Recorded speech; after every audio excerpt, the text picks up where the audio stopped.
Hello, and welcome back to another edition of All or Not According to Jack, with your host, Jack Toledano.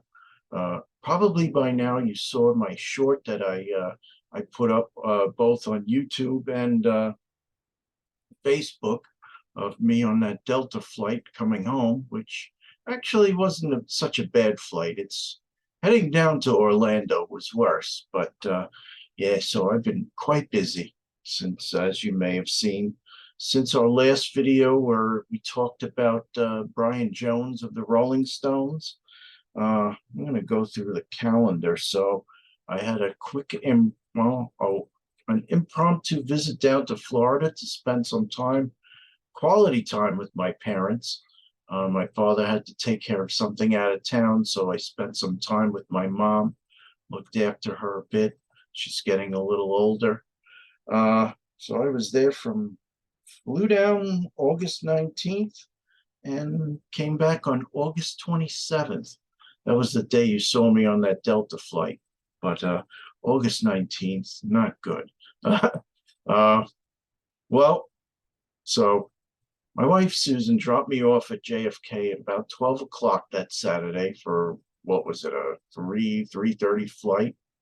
So they start to line up for the, as we always line up to board. They told us, oh, please go sit down. Our flight crew isn't here yet. So I'm like, what the fuck? No flight crew. So I think that delayed us an hour.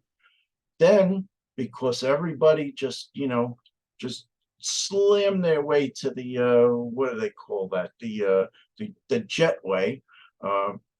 Most people boarded. I tried to get on. They made me check my bag, my carry-on bag that I paid for. The guy's telling me, oh, be lucky you're on the flight. I'm like, dude, I paid for the fucking flight. Anyway, so I got down there. Then I had to wait a half an hour for my bag to come through the carousel, which I wasn't happy about. Then I had to get a car. Then it's about an hour, 15 minutes from Orlando to Daytona Beach. Of course, I didn't want to get a connecting flight. If you want to fly to Daytona, directly to Daytona, you have to connect in either Charlotte or Atlanta, which I didn't want to do. So the rest is history. So then 27th, I came back. I missed AEW All In, which I would have liked to see, but whatever. In a little while, we're going to talk about what happened backstage. That's the premise of the show mainly. So I worked from home that week. Then I went upstate to my cabin in the woods and on the lake, and it was beautiful once again. Came home afternoon of Labor Day. Now here I am. So let's change the background.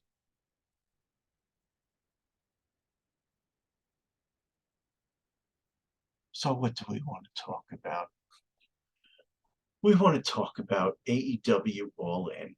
So not so much what happened during the card, it's what happened backstage. I mean, come on, and you people, everybody can help me decide who was really in the wrong. So basically what happened. So there's and his name is Jack, just like me. JungleBoy, whose real name is Jack Perry. What does he do? He has a fight with somebody. Oh shit! What the hell's his name? He's Taz's son. I can't think of his name, but anyway, so they have a knockdown, drag out fight, and Jack Perry wanted to use real glass when he was told he needed to use what they call sugar glass. Of course, you don't get injured. So he ended up using real glass, and that kind of pissed CMPunk off. And he even said something to the effect on cameras like, yeah, so there, I'm using it. Too fucking bad, or something to that effect. I didn't watch it, but whatever he said pissed CM Punk off, who, in my opinion, Punk, what is it your business what he does? It didn't directly affect you. You were not in the match with him. I don't understand what you were so upset that you had to go, that you had to punch the guy and then attempt to choke him out backstage in front of other people. And then you went all postal on the owner of the company, Tony Khan. I understand the guy doesn't really have it together. He's a bit of a jackass I mean, he's no Vince McMahon when it comes to run a wrestling company. I don't like the way the guy books matches. I don't like the way the guy hires people and then puts them, on the end of the bench to not be used for several months. I mean, that's just not fair to the wrestlers, even though you're paying them. You have X amount of slots in your shows. So every one of your, and now you've added a Saturday show called Collision, and now there's no more AEW Dark for the bottom of your card to be featured on film. What the fuck are these people supposed to do? That's where I think you're totally wrong, Tony. You don't know what the hell you're doing, and you're doing your wrestlers, I'd say more than half of your roster dirty. Shame on you. Absolute shame on you. That being said, I agree that you had no choice but to fire CM Punk. I mean, again, CM Punk, it was none of your business. Go about your business. I half think that, who knows, maybe the Elite had a plot with Jack Perry just to get under his skin and light that fire so that he would be fired. Well, if that's what they did, mission accomplished. Knucklehead. You're probably making millions of dollars, and now they've terminated you. I'm sure there'll be some kind of settlement or lawsuit or whatever, but you know what? I got to agree with Tony Khan. You don't just, we know that wrestling's physical, but it's make believe. You don't go put your hands on somebody for real backstage and threaten people. You should be ashamed of yourself. And now, what have you done? You've basically blacklisted yourself from the two biggest wrestling companies in the world right now. Way to go, man. Dumbass. So yeah, I find CM Punk at fault and culpable for this, even though Tony Khan doesn't know what the hell he's doing. Let's talk about Jack Perry now. Jack Perry's been suspended for his role, but you want to know something? I think he should be fired too, because he instigated the whole thing. He knew it was a very combustible situation, so he basically goaded the guy anyway. Why would you do that? You don't like the guy, you know what? Just you go your way, let him go his way. Stay out of the guy's way. I mean, tell Tony Khan that you just don't want to work with the guy. Don't take it to that level. I think, you know what?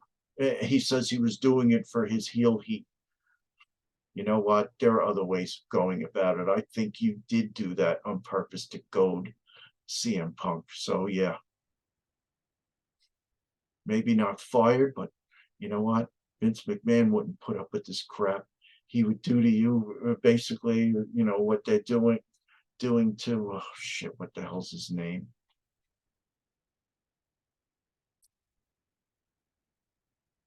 Okay, I had to look up their names. So the wrestler that I'm talking about is Matt Riddle. So basically, WWE, I guess he had some substance abuse issues, so they punished him by making him take some losses. That I think that's what they should do with Jack Perry.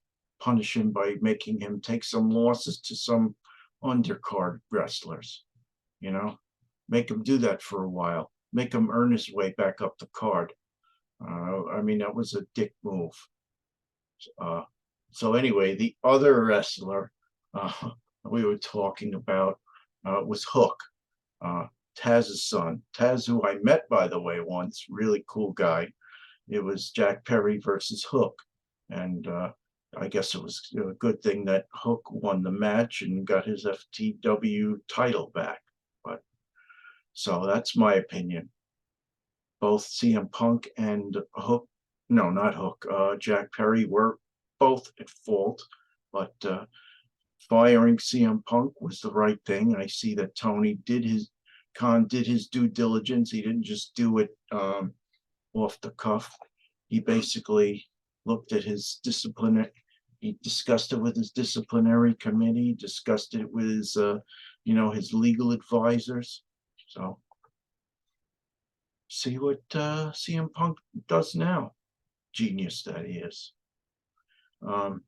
Also, so while I was in Florida, I heard that we lost two legendary wrestlers. First, Bray Wyatt, who is Mike Rotundo's son. So imagine you have a wrestler named Mike Rotundo who went by the moniker IRS. Here he is with a suit, a white shirt and a tie, going around calling people tax cheats, to have his son basically look like a cult leader, with the lights going down and all what they call the fireflies, with the people with flashing their phones, and so to speak. The Firefly Funhouse, which I didn't think that was a very good gimmick, but my condolences to Bray's family. May he rest in peace. And then, of course, there's Terry Funk. That's it. Now, he is a legend. He's a guy. Very first time I ever saw Terry Funk was back when they still had territories, and we still had cable in my house before my father shut it down and took it all away.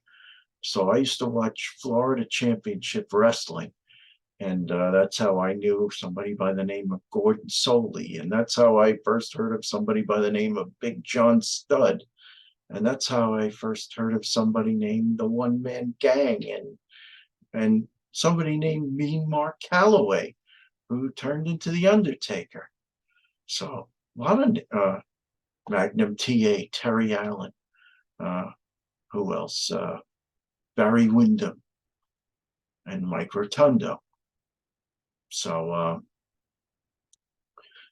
anyway, Terry Funk, getting to Terry Funk, my first time seeing this guy, he was in this steel cage match with this, enhancement talents, as it were, beating the living crap out of the guy for 10 minutes, yelling and screaming, stomping him, taking his face and smashing it into the fence, beating the living crap out of him. Constantine must have said 15 times, "Get up, boy! Get up, you egg-sucking dog!" So that was my first time seeing him. Then they brought him to WWE. So what does the guy do? He's got this cowboy hat, and he hands his cowboy hat to the ring attendant. The ring attendant makes the mistake of putting the hat on his head. Terry Funk turns away for a second, then he turns back and sees it, grabs him, pulls him into the ring, and beats the living shit out of him. And of course, they had to carry the poor guy out on a stretcher. But you know what? I really enjoyed when the what the hell's his name? The Junkyard Dog gave him his comeuppance, because they had a feud for a while.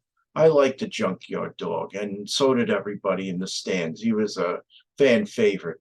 He used to get down on all fours and basically walk at you on his all fours and give you a headbutt. But yeah, so Terry, rest in peace too, brother. This is Jack Toledano speaking for All or None, according to Jack. I will speak to you soon.